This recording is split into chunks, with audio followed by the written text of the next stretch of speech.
Hello. Customer কেয়ারে আপনাকে স্বাগতম জানাচ্ছি। Thank you. আপনাকে আমি কিভাবে সহায়তা করতে পারি? আপনি কি আমাকে বিয়ে করতে চান? জি, আপনি ভুল নাম্বারে রিং করেছেন। না না, আমি ঠিক নাম্বারই ফোন দিয়েছি। আমাকে বিয়ে করবেন? জি, আমি বিয়ে করতে ইন্টারেস্টেড না। লাভ ম্যারেজ করলে হানিমুন করব সুইজারল্যান্ডে, আর অ্যারেঞ্জ ম্যারেজ করলে হানিমুন করব প্যারিসে। Not interested.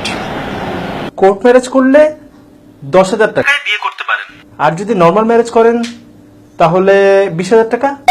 জি, আমি তো আপনাকে বিয়ে করতে ইন্টারেস্টেড না, তাহলে কেন আপনি আমাকে বারবার অফার করছেন?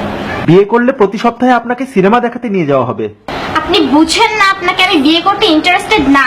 আপনাকে সিনেমা হলে পপকর্ন খাওয়াবো। উফ, আমি তো আপনাকে বিয়ে করব না, তারপর কেন আপনি আমাকে বিরক্ত করছেন? অফারের পর অফার দিয়ে যাচ্ছেন। এখন বুঝতে পেরেছেন আপা আমাদের কষ্টটা? যখন আমাদের ইন্টারেস্ট থাকে না, তখন আপনারা কেন নতুন নতুন অফারের নামে বারবার মেসেজ দিয়েই যান। মাত্র 100 টাকায় পাবেন যে কোনো মোবাইলে 160 মিনিট সব সময়। কথা বলুন 1 পয়সা পার সেকেন্ড কল রেটে, মেয়াদ 30 দিন। রিচার্জেই ব্যাকপ্যাক। আজকেই একবারে 500 টাকা রিচার্জ করে জিতে নিন ব্যাকপ্যাক। অফারের মেসেজ পেতে পেতে মেসেজের প্রতি অভক্তি এসে গেছে। অফারের মেসেজে পুরা মোবাইলের মেমোরি কার্ড ফুল হয়ে যায়, ডিলিট করতে করতে ঘন্টার পর ঘন্টা পার হয়ে যায়।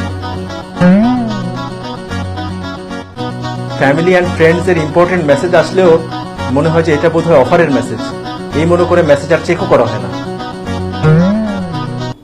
যখন আমাদের ইন্টারেস্ট থাকে না আপনাদের এসব অফারে, আপনারা কেন অফারের পর অফার দিয়েই যান?